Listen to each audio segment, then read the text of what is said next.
Courant du mois de mars dernier, le petit monde de la production européenne s'est donné rendez-vous à Lille. La raison ?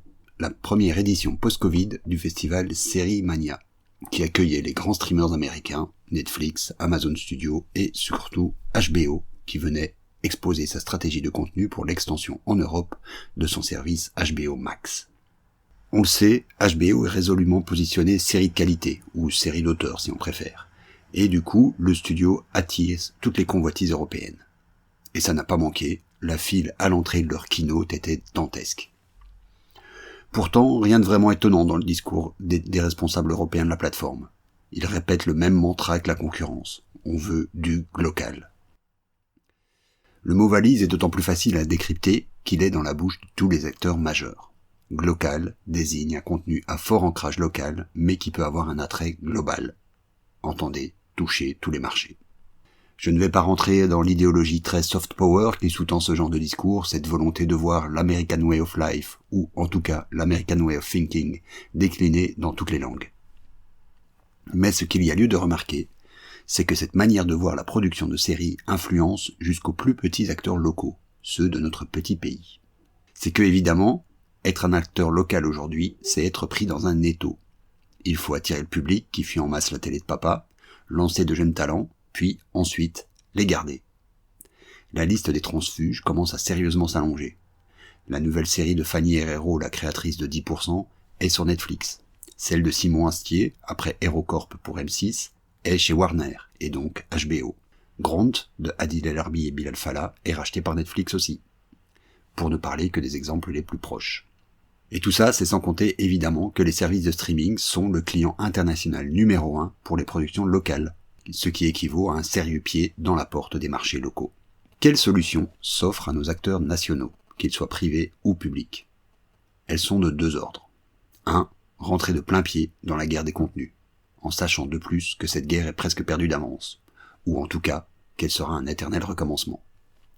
Je mentionnais dans un précédent podcast que le poids de la recherche et développement resterait à la charge des producteurs. Le rôle de ces petits acteurs nationaux sera alors, comme les guichets de financement public, de devenir les incubateurs de nouveaux talents, qui, tôt ou tard, partiront sous d'autres cieux, financièrement plus accueillants. 2. Cultiver des réseaux, à la fois nationaux et internationaux. On arrive tout doucement à la fin d'une période de consolidation des acteurs, à une mise en ordre de marche des acteurs traditionnels pour le marché du streaming.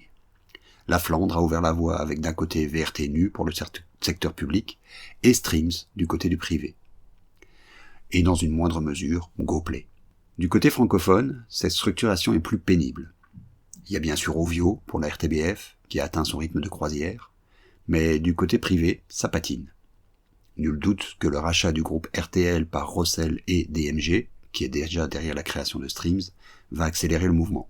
D'autre part, la structuration en réseaux internationaux se passera probablement par le rachat entre services de concepts et contenus, comme on a déjà pu le voir avec la série suédoise Skam, qui a été déclinée en France, ou Match, un concept norvégien, et Dirty Earth, une série flamande à succès qui vont bientôt voir le jour sur le service de la RTBF. On sent bien derrière cette restructuration globale du marché du petit écran, le même type de poussée qui secoue le monde du cinéma traditionnel. À la fin du grand chamboulement, on risque de ne plus avoir que des grands et des petits. Tout le monde du milieu, les acteurs moyens, vont se trouver devant un choix. Prendre le risque de grossir ou réduire la voilure. Être dans le camp du glocal ou de l'hyperlocal, éventuellement déclinable. Pour notre petit pays, qui commence à peine à faire ses armes dans le monde de la fiction télé, ce choix doit se faire presque dans la précipitation. Il n'y a aucune solution meilleure que l'autre. Il existe des fictions de qualité des deux côtés de la barrière. Mais il faudra pour chacun, diffuseur et producteur, faire ce choix, histoire de garder son indépendance par rapport au flux incessant de contenu. À la semaine prochaine.